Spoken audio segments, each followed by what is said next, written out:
my name is Ninja, OG over here from PlayerEssence, and welcome to the PE Nintendo Switch and Gaming News video. But before we get into that, I just want to say Happy Father's Day to all the fathers out there, and thank you to everyone on Twitter and other forms of social media that wished me a Happy Father's Day. I really do appreciate it from the bottom of my heart. Seriously, you guys are awesome. But with all that out of the way, let's go ahead and get right into the news here. Xenoblade Chronicles 2 game world, characters, and in-game terms have been detailed a bit more. Now the following comes from the official Japanese website. So the Arst, so that is A-R-S-T, is a world concealed by the ocean of clouds. There are numerous creatures living within the cloud ocean. This especially enormous creature is called a Titan, Ars. Humans have created a settlement on top of the Ars. Note, now Nintendo Treehouse used the term as Titan for the giant creatures in the game.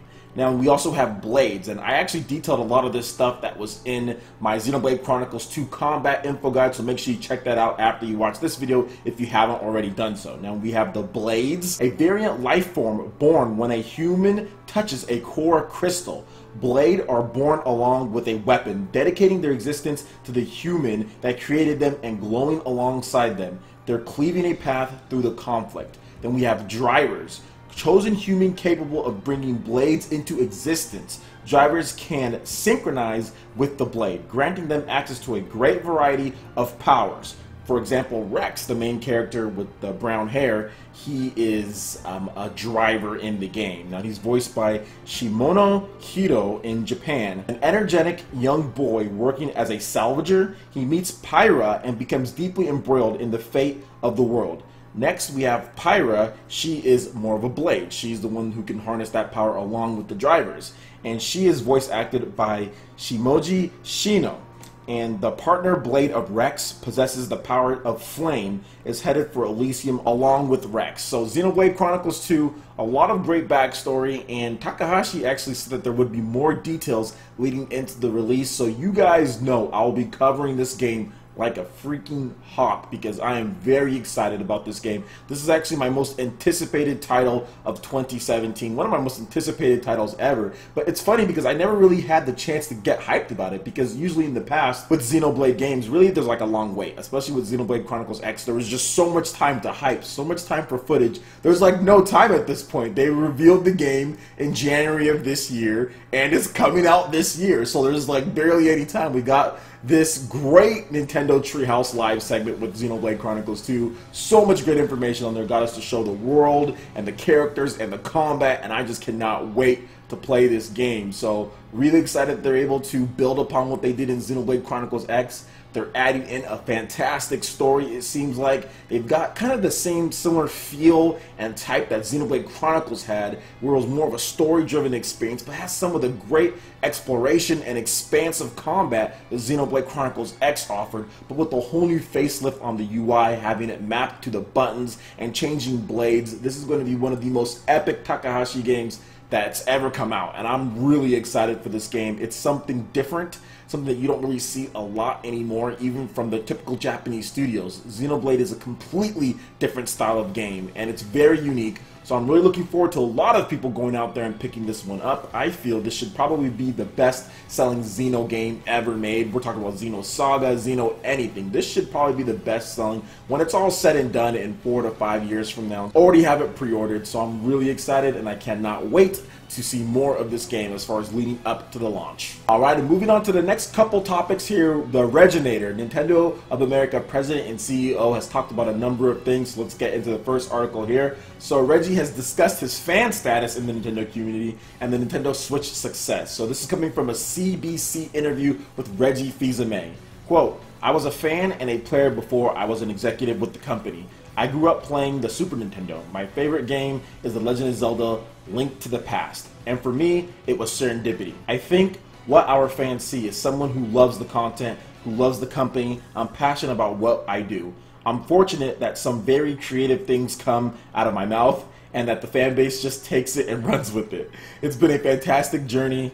Now coming up on almost 14 years with the company, which is insane that Reggie's been there for so long. It just seems like a little bit ago he was just starting to kick asses and take names, but he's been doing it for 14 years now with the company. Now, he moved on to the Nintendo Switch success, so here's what he had to say on the matter. Quote, "Consumer proposition was clear and easy to understand.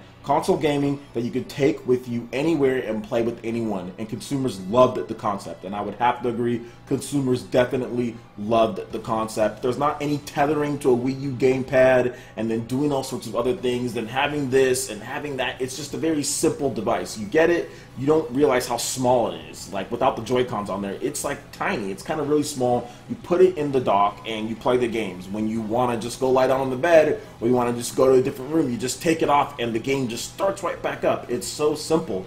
Yes, there's still stuff that it needs, and I 100% agree there's a lot of things that they're going to be adding, but at the same time, the Wii U tried to do so much, you know, in such a small amount of time, and everything was at launch, and a lot of people had to do that big update, and there was just issues with the Wii U just from day one. So I think that Nintendo is really focusing and taking their time and making sure that they build something as far as games go, making sure that you have the best games lineup, and then the other stuff will come as time goes on, because the games lineup for year one, heck, for the first 9 months is easily the best year one or best 9 months Nintendo has ever had. There are so many great games coming out this year, from fighting games to adventure to RPG, platforming. Nintendo literally has every single genre covered for this year, 2017, that they've released as far as a first-party title or working with third parties like Fire Emblem Warriors or something like Mario plus Rabbids Kingdom Battle. So Nintendo is really on a roll this year, and I'm looking forward to, one, playing all these amazing games. I've been playing ARMS.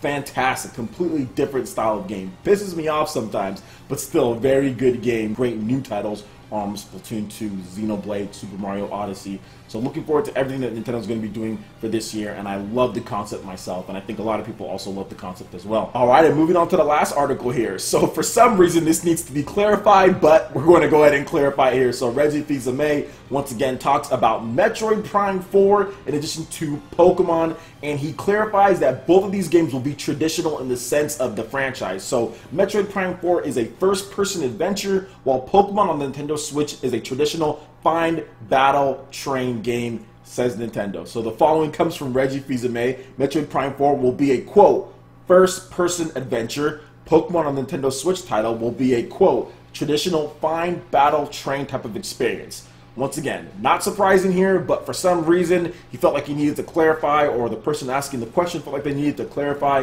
because I guess there were some people that are trying to say, oh, well, what if it's an offshoot? What if it's a Pokemon Rumble like the Wii U got? And the Wii U never got a true Pokemon game. Heck, never even got kind of a half of a true Pokemon game. Let's say like a Battle Revolution. Never even got one of those, whereas the Wii did get Battle Revolution. I do feel that people, or at least some, needed to be assured for some reason that these are going to be traditional experiences, but I think just based on what Nintendo already said, right? When you see Metroid Prime 4, obviously you know it's going to be in the Prime series of games. Like, it's going to be a first-person. Heck, even Federation Force was a first-person style of game. Not necessarily the Metroid that we all want, but it was still Prime in that style as far as the first-person adventure type of game, where it was more local multiplayer and online multiplayer and stuff like that. But when you say Metroid Prime 4, not a spin-off, you know it's going to be Metroid Prime 4, and it's going to be in that same vein. So first-person adventure made by a talented group of Japanese developers, in addition to Kensuke Tanabe leading everything up. Now, moving on to Pokemon Switch, the Pokemon Company president, he confirmed that this is going to be a core Pokemon title. When he says core Pokemon title, what does core Pokemon title mean? It means a traditional battle, train, do what you've always done in the core Pokemon games. I don't see how that can be misconstrued or taken any other types of way, or some type of Pokemon Rumble. That's what core Pokemon games are. So I don't really think that needed clarification at all. Neither did Metroid Prime 4, but at the same time, it's always good to get that assurance, because yes, there were some people that were trying to say, oh, but, of course, it's the internet, right? So everyone always has something to say when it comes to these type of things. But look, guys, we're going to get those traditional games. Those are coming out probably 2018. I would probably say at the end of 2018 would be my guess when both of those games will be coming, and Pokemon is just going to be insane. Nintendo's biggest priority, which Reggie's also said, is making sure that they just keep stock. That's the biggest thing they need to do. They need to make sure that they're keeping stock and make sure that they can get as many units out there. So that's their #1 priority for year one. Obviously, you can see that. And they even delayed the Nintendo Switch Online to 2018 probably because they're shifting all their resources and time and effort into making sure that they get enough systems out there. That's the biggest thing. That's how third-party support's going to come. That's how they're going to be able to get better game sales, is having as many systems in the hands of consumers as possible, as fast as possible. Alright guys, that wraps it up for this video here. Go ahead and check out the links in the description below. We've got Facebook, we've got Twitter, social media. Please give us a like and a follow. It really helps us spread the content of PlayerEssence across the interwebs in addition to YouTube. Also, make sure you check out our Patreon page, link in the description below. We have some fantastic perks and rewards, benefits for all of you guys, even at the lowest tier. Discord voice chat, entries for multiple giveaways, prized eShop $10 tournaments that we have at the end of every single month. So please make sure you check out the Patreon page and support PE Live and PE Arena right here on PlayerEssence. Also, make sure you hit that like button if you did like this video. Lets me know you guys want more content like this going forward in the future. And subscribe to PlayerEssence for the latest news, reviews, discussions, and more. Thank you so much for watching. I will catch you, Ninja, for the next video. Peace.